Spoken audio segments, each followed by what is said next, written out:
तो दोस्त इस वीडियो में मैं आपको एक इम्पॉर्टेंट टॉपिक के रिगार्डिंग जानकारी देने वाला हूं। चूंकि काफ़ी सारे कस्टमर्स किसी न किसी बैंक में अपना सेविंग अकाउंट ओपन करके रखते हैं, बट काफ़ी सारे कस्टमर्स बार बार हमसे कमेंट करते हैं, सवाल करते हैं कि भाई मैंने इस बैंक में अपना 2 सेविंग अकाउंट ओपन कर रखा है या फिर मैंने अपने नाम से अलग अलग बैंक में 2-4 सेविंग अकाउंट ओपन कर रखे हैं।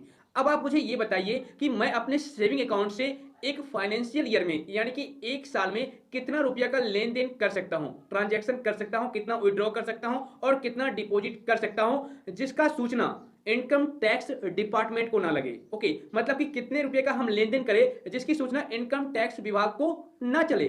तो दोस्त इस वीडियो को एंड तक देखना, क्योंकि इस वीडियो में मैं इस टॉपिक के रिगार्डिंग पूरी डिटेल में जानकारी दूँगा और साथ ही ये भी बताऊँगा कि अगर इसकी सूचना मान लो आपने लिमिट से ज़्यादा ट्रांज़ैक्शन कर लिया है और उसकी सूचना इनकम टैक्स डिपार्टमेंट को चल गई है, तो उस सिचुएशन में आपके साथ क्या कार्रवाई हो सकती है, इसकी रिगार्डिंग भी थोड़ी बहुत जानकारी मिल जाएगी। सो वीडियो काफ़ी ज़्यादा इन्फॉर्मेटिव होने वाली है। वीडियो को लाइक और शेयर ज़रूर कीजिएगा और अगर आप मेरे को पहली बार देख रहे हैं, तो चैनल को सब्सक्राइब करके नोटिफ़िकेशन बेल को ज़रूर दबा दीजिएगा। तो चलिए शुरू करते हैं। तो दोस्त जैसा कि आपको मालूम होगा, पहले जब आप भी 50,000 से ज़्यादा रुपया लेन-देन करने के लिए जाते थे अपने बैंक अकाउंट में, तो वहां पर आपसे पैन नंबर मांगा जाता था। पहले भी मांगा जाता था और अभी भी मांगा जाता है। लेकिन अभी इसलिए मांगा जाता है क्योंकि आप जो रुपया जमा करने गए हो या फिर विथड्रॉ करने गए हो 50,000 से ज्यादा, तो उस सिचुएशन में वहां के जो मैनेजर हैं वो वेरीफाई करते हैं कि जिस बंदे ने यहां पर रुपया जमा करने अपने अकाउंट में आया है, वाकई में यह वही बंदा है, वही कस्टमर है या फिर कोई दूसरे बैंक अकाउंट में जमा करने के लिए पैसा आया है या निकालने आया है।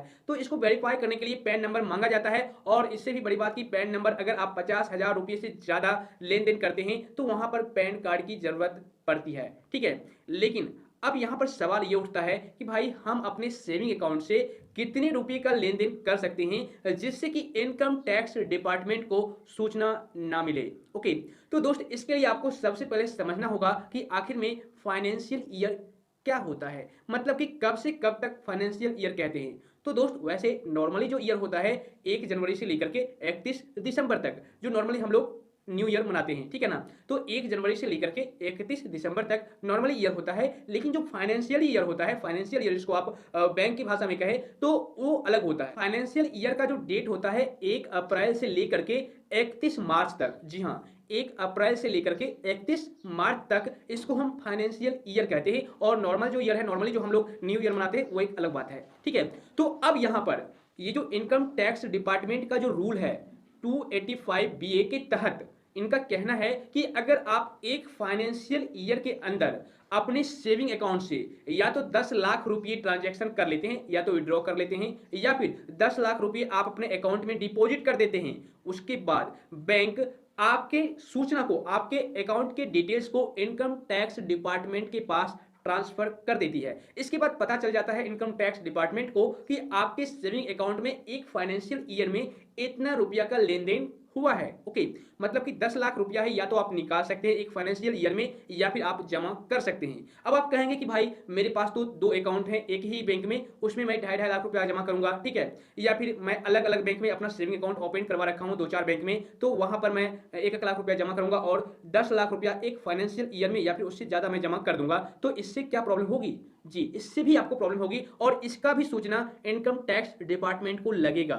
जी हाँ, जैसे कि देखो, आप जब भी अकाउंट, एक तो पॉइंट मैं आपको पहले ही क्लियर कर दूं, अगर आप अकाउंट ओपन करते हैं सेविंग अकाउंट, तो आप 2 से ज्यादा अकाउंट ओपन ना करें। ओके, चूंकि वहां पर काफी सारी परेशानी हो जाती है यार। अगर आप एक से ज्यादा अकाउंट ओपन करते हैं, एक या दो, मैक्सिमम 2 रखिए, उससे ज्यादा मत रखिए, क्योंकि एटीएम कार्ड का चार्ज होता है, मेंटेनेंस चार्ज होता है, बहुत सारी आईटीआर फाइल वगैरह करना पड़ता है, तो इसमें बहुत ज्यादा झंझट हो जाता है। इसलिए आपको 1 से 2 अकाउंट मैक्सिमम रखना चाहिए, इससे ज्यादा आप मत रखिए। 2 अकाउंट आप सही तरीके से मेंटेन कर पाएंगे। ओके, अब यहां पर सवाल यह है कि मान लो आपने एक ही बैंक अकाउंट में 2 सेविंग अकाउंट ओपन करा रखा है या फिर 2-4 बैंक, अलग अलग बैंक में अपना 2-4 सेविंग अकाउंट ओपन करवा रखा है और वहां पर चारों अकाउंट में आपने 1-1 लाख रुपया, 2-2 लाख रुपया जमा किया है और एक फाइनेंशियल ईयर के अंदर आपने 10 लाख रुपया चारों अकाउंट मिलाकर के जमा कर दिया है। लेकिन आपके एक ही बैंक अकाउंट में 10 लाख जमा नहीं हुआ है या फिर आपने 10 लाख निकाला नहीं है, तो क्या इसकी भी सूचना इनकम टैक्स डिपार्टमेंट को चलेगी, लगेगी या नहीं? तो दोस्त मैं आपको बता दूं, बिल्कुल पता चल जाएगी इनकम टैक्स डिपार्टमेंट को। चूंकि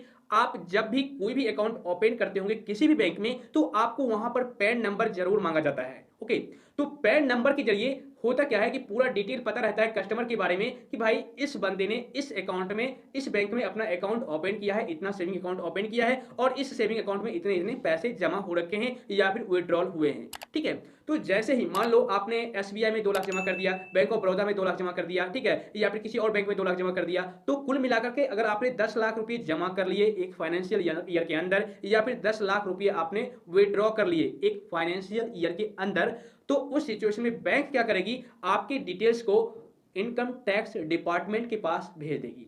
उससे क्या होगा कि उनको पता चल जाएगा कि आपने एक फाइनेंशियल ईयर के अंदर इतने रुपए का लेन देन कर लिया है, चाहे विड्रॉ किया हो या फिर डिपॉजिट किया हो।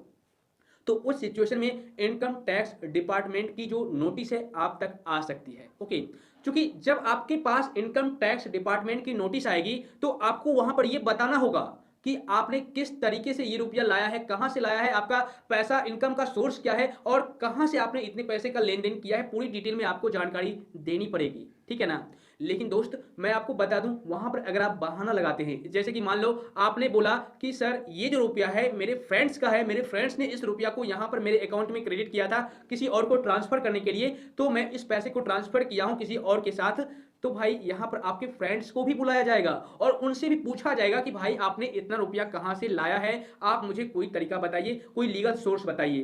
तो अगर वो बंदा, वो कस्टमर कोई लीगल सोर्स बता देता है और इनकम टैक्स डिपार्टमेंट के जो पीपल होंगे, जो वहां के जो भी होंगे यार ऑफिसर होंगे, वो अगर संतुष्ट हो जाते हैं, आपके जवाबों से सेटिस्फाइड हो जाते हैं, तब तो अच्छी बात है। अदरवाइज आप पर पेनाल्टी लग सकती है, आपको एक्स्ट्रा पेनाल्टी पे करना पड़ेगा, एक्स्ट्रा चार्ज देना होगा। ओके, इसलिए बहाना नहीं चलेगा, आपको लीगल सोर्स बताना ही पड़ेगा। ओके, उसके बाद एक पॉइंट और मैं आपको बता दूं, अगर आप 20 लाख रुपया से लेकर के 1 करोड़ रुपया तक एक फाइनेंशियल ईयर में अपने सेविंग अकाउंट से ट्रांजैक्शन करते हैं, तो उस सिचुएशन में बैंक क्या करेगी, आपके बैंक अकाउंट से ही 60% टीडीएस काट लेगी, बैंक ही काट लेगी। ओके, 60% टीडीएस काट लेगी, ये बैंक ऑटोमेटिक डिडक्ट कर लेगी। ओके, उसके बाद नेक्स्ट सवाल ये आता है कि भाई मान लो मैं आईटीआर फाइल कम का ही करूंगा, ठीक है, लेकिन ट्रांजैक्शन मैं सही तरीके से करूंगा, तो भाई उस सिचुएशन में भी आपको प्रॉब्लम आ जाएगी। मान लो आप आईटीआर फाइल कम का करते हो और ट्रांजैक्शन आप उससे कई गुना ज्यादा करते हो, तो भाई वहां पर भी आपको प्रॉब्लम आ जाएगी।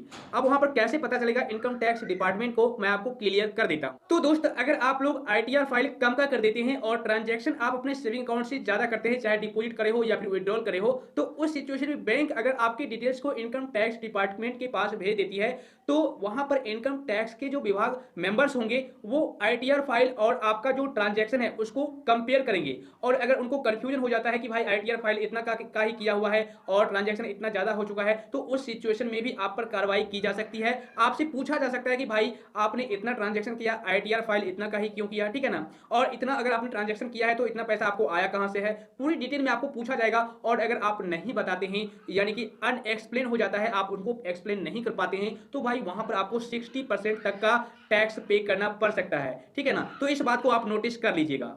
उसके बाद नेक्स्ट पॉइंट है कि आप जो पैसा जमा करके रखते हैं अपने सेविंग अकाउंट में, वहां पर आपको इंटरेस्ट भी मिलता है। आपको भी पता होगा इंटरेस्ट भी मिलता है, हर एक बैंक के अलग अलग इंटरेस्ट होते हैं।